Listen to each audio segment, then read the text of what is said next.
Hello, I wanted to chat about some of my favourite sabres that I've just, acquired not long ago. This is one of my very most favourite. This is an infantry, no, this is not an infantry officer. This is a light cavalry 1796 model officer's sabre. You'll see the blade is quite dark. It's a very blackish blade. I think it's a gunmetal effect. They used to do that to protect these swords from corrosion.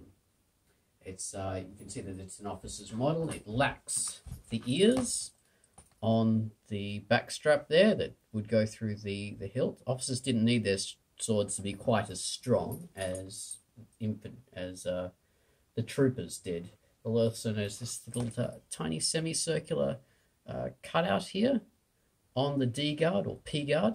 You see that? That's quite characteristic of a lot of officers' sabres. The guard is nicely beveled here. It's nicely beveled on the langets as well. All hallmarks. You can tell this is a cavalry officer's sabre. This is incredibly light, only about, let's see, 1 pound 70 something. I can't remember the exact. I get confused with metric and imperial, but it is quite a light sword. Beautifully light.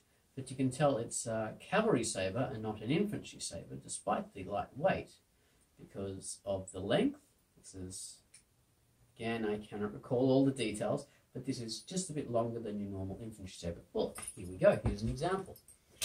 This is an infantry sabre designed in the style of a light cavalry sabre, 1796.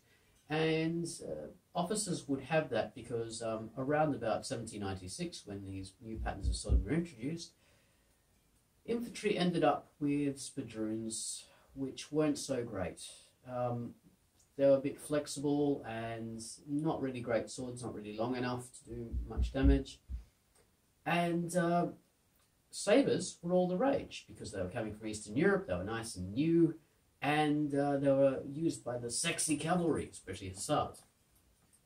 So, infantry officers opted for their version. And these things were made, and you can see these it's quite a lot in these styles. This would be a very, very basic officer's model. Originally, the grip would have had leather and wire, but that's since gone.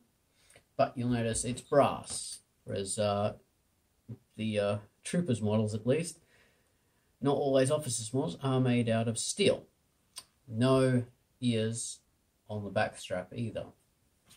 But the difference between this infantry officer's sabre and a cavalry officer's sabre, you notice the length.